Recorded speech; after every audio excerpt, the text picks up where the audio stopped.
everybody, welcome back to another video on the channel. So in today's video I'm going to be ranking my top 20 AFL trades of 2021. Now you might be wondering, Riley, there hasn't been any trades this season. I'm talking about the trades that happened last season and I'm ranking them on the performance this season. There's around 40ish players that did get traded last season and I've narrowed it down to a top 20 and we are going to be ranking my top 20 AFL players that got traded last season based on their performance this season. So make sure to leave a like and subscribe if you do enjoy today's video, and yeah, let's get into it. Right, so we kick off the top 20 list, starting at 20th, and we've got 𝐼𝐻𝐤𝐪. The medium forward of 𝐼𝐻𝐤𝐪 requested a trade to the Bulldogs from Melbourne in exchange for a third round pick. He'd previously played for 𝐓𝐡𝐞 in the VFL, which pretty much explains why he requested a trade to the Doggies.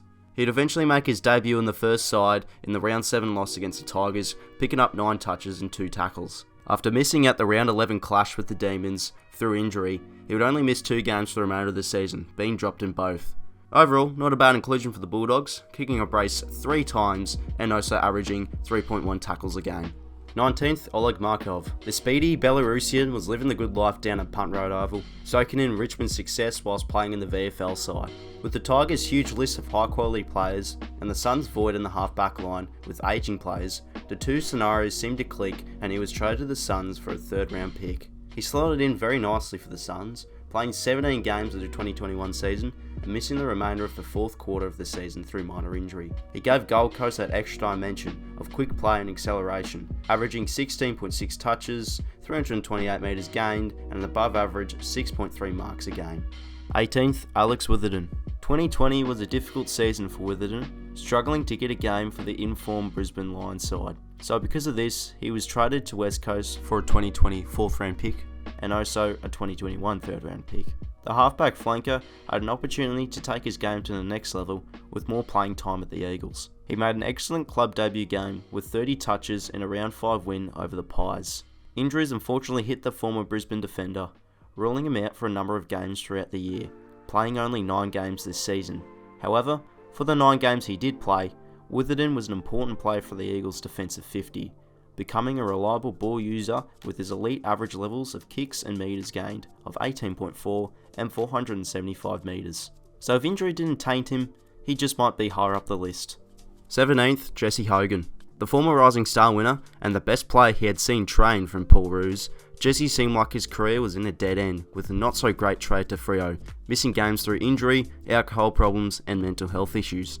He needed a spark in his career to get him back onto his feet, so he requested a trade to GWS in exchange for a 4th round pick. He made an impressive debut for the G-Men, kicking 4 goals won in a huge away win against the Crows in round 7. Even though he'd only played 8 games in 2021, he would make a solid impact for the side, ranking elite in marks with 6.3 a game and above average in kicks, disposals and goals, with 2.2 being kicked a game. Not a bad pickup at all for a 4th round pick, I'll say. 16th, Adam Treloar. One of the biggest trades of the period, but not necessarily one of the biggest performers this season. There were massive rumours on Adam's future at the time. Eventually he would join the Bulldogs in a final minute trade in exchange for pick 14 of last year's draft and a 2nd round pick of this year's draft. Though his disposal efficiency might not be the greatest, Treloar still made a solid contribution for the Bulldogs midfield and forward line, playing in his first 10 games. Unfortunately, Adam would cop a nasty syndesmosis injury against the Saints in round 10, ruling him out for 2 months. He would see himself back in the side in round 21 and playing again. A pretty good season, I would say, for a player who only played 13 games, ranking elite in disposals and hand passes with 23.9 and 12.5 a game. So who knows how the season could have looked like if he wasn't injured for 10 weeks. 15th, Ben Brown. The prolific goal kicker for North had his issues in 2020 with injury and form, so he was put up for trade by the Roos. The Demons would swoop in and pick him up in exchange for a 1st and 2nd round pick. It looked like it was a risk that the Demons were willing to take that did not pay off in the end, as the big name recruit had to undergo knee surgery a month before the start of the season. He would eventually make his debut in round 7 against his old side, kicking 2 goals won. Then after a few games, he'd be dropped in round 10 and he would chip away in the VFL side for 2 months, eventually being called back into the side in round 17. He'd play the remaining 7 rounds of the season and he'd somewhat pick up some form, kicking 15 goals and being a big forward target in Simon Goodwin's side. It might have been an expensive trade to get the 6'7" man, but with the late surge of form in the back end of the season, it might spark up into the dominant forward he used to be for the future. 14th, Tom Phillips. An absolute steal. the Hawks picked up the consistent wingman from Collingwood for a 4th round pick. It was a case of heading into the unknown, however, as the midfielder had arguably his worst season for the Pies in 2020, including injury. However, Phillips managed to play every game this season, picking up some sweet stat averages and being a standout player for the Hawks this year, with his high levels of endurance and pace. 13th, Adam Saad. The lightning-quick left-footer's trade to Carlton was an absolute shock for his former fans of Essendon, with Adam Saad saying that he wanted to play for the Blues, costing them pick 8 in pick 87. An expensive trade like this would obviously set out some high expectations for the 27-year-old. But with Carlton going on to have a subpar 2021 season, it was difficult to check all the boxes. In the end, Adam had a somewhat good season, displaying above average disposal, kicks and metres gained averages with 19.3, 14.1 and 440 metres. And he gave the Blues some fast pace run and carry off the half-back line, with Saad picking up the most bounces in 2021. 12th, Shaun Higgins. After playing his 100th game for North Melbourne last year, the 33-year-old packed his bags at Arden Street and headed down to Kardinia Park in exchange for a 2nd round pick. Shaun fitted well into Geelong's midfield, playing 16 games and averaging elite level disposal and handball stats with 18.8 and 9.9 a game. Overall, a solid season from the veteran. However, for Shaun, it's now or never for premiership glory. 11th, Jack Higgins. One of the most exciting young forwards in the game, Jack requested a trade to his favourite team as a kid, the St Kilda Saints, in exchange for a 1st round pick last year and a 2nd round pick this year. Even though Higgins was adopted the nickname of Missy Higgins because of his inaccurate kicking, the man from Caulfield still showed some great upside, missing only 3 games this year through soreness, coming 3rd in the club's goal kicking and racking up above average stat averages. He's a player in my eyes who has an exciting future ahead of him. 10th, Orazio Fantasia. The flashy and classy young forward was seeking interest into moving back to South Australia, and he eventually struck a deal with Port Adelaide on the last day of the period, in exchange for a 2nd round pick of last year's draft and a 3rd round pick of this year's draft.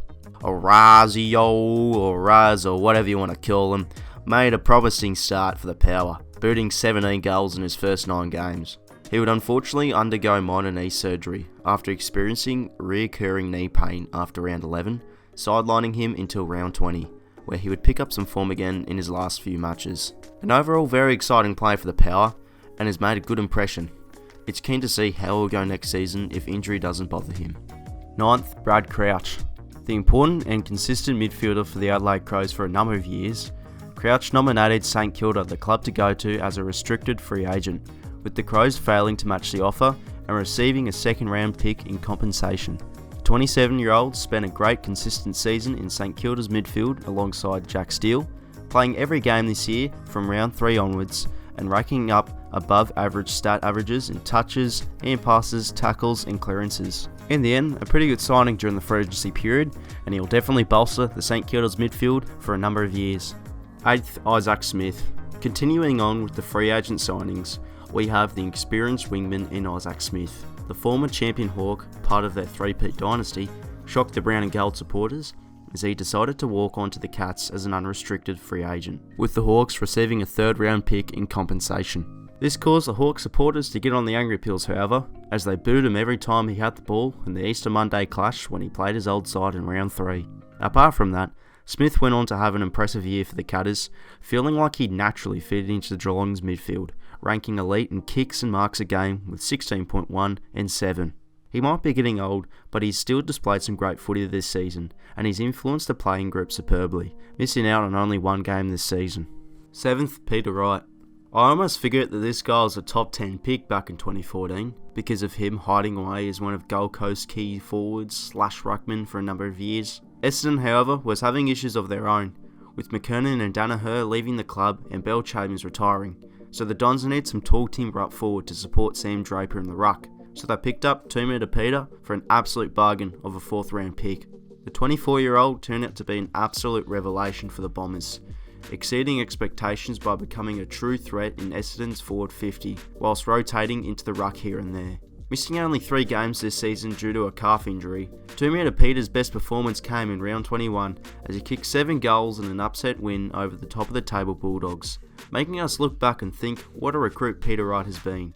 6th, Jaden Stevenson. The entertaining young forward of Jaden Stevenson was traded to the Roos because of Collingwood's salary cap issues in exchange for 2 second-round picks and a 4th-round pick. The former Rising Star winner had his hands tied for the start of the season, not quite used to the top 8 quality of footy that he used to experience at the Pies. Nevertheless, Jaden was one of the standout players this season for North Melbourne, missing out on only 4 games, kicking 17 goals, and ranking elite in disposals, kicks and marks as a forward, with 19.4, 3.1 and 5.7 a game. A great player in the long run with tremendous upside, he will be one of the key players in North Melbourne's rebuild. 5th, Jeremy Cameron. After being a one-club man and a fan favourite for the GWS Giants, Jeremy wanted a new chapter in his career, so he joined Geelong as a restricted free agent in exchange for a staggering 3 first-round selections of last year's draft and a 4th-round pick in this year's draft. The big-name recruit did not make his debut, however, until round 6 because of injury, but when he hit the field, Cats fans knew that the wait was worth it. The big Jezza kicked 34 goals in 12 games this home away season and produced some very clutch moments and big goals against great sides. So yes, the trade might have cost the Cats an arm and a leg, and yes, he only played 12 games this year, but when he was on the field, he did not disappoint, becoming another excellent forward target in the Cats forward 50 alongside Tom Hawkins, and if injury doesn't bother him in the future, he just might become one of the best forwards in the league next year. 4th, Joe Daniher. After being adored by Essendon fans, the 27-year-old thought it was time to move on, and he joined the Brisbane Lions as a restricted free agent, giving the Bombers the 7th overall pick in last year's draft. After playing 8 games in total in 2019 and 2020 through injury, the Lions were going to bite the bullet on the superstar, and you can say it's paid off. Joe managed to play every single game this year for the Lions, whilst booting home 45 goals in the process. This year, he's become one of the most consistent players in the league and for his team, kicking at least a goal every game, ranking elite in disposals and kicks per game as a key forward, and becoming a reliable target for the Lions, even when other key players like 𝐓𝐴 goes down. A solid season, I'll say, and I feel the best is yet to come for the champ. 3rd, Nick Hind. What a revelation this player has been for the Bombers. With Essendon under the pump in the off-season with a new coach, important players leaving, and the side being predicted to finish bottom 4, no one expected Nick Hind to be one of the recruits of the year, being traded to the Bombers from St Kilda for only 2 4th-round picks. With Adam Sard and Connor McKenna departing the club, there was a massive void of pace in the Bombers' half-back line.